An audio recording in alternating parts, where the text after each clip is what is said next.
जब वो इस दुनिया से चला जाता है तो फिर वो कामलियत में दाखिल हो जाता है।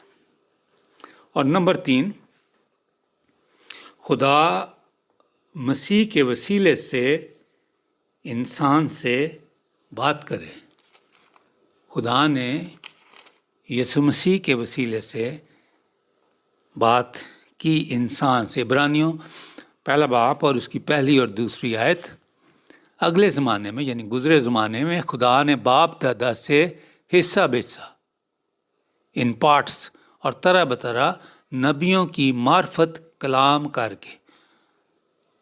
मुख्तलिफ दौर में मुख्तलिफ नबी आए और खुदा उनके वसीले से कलाम करता रहा।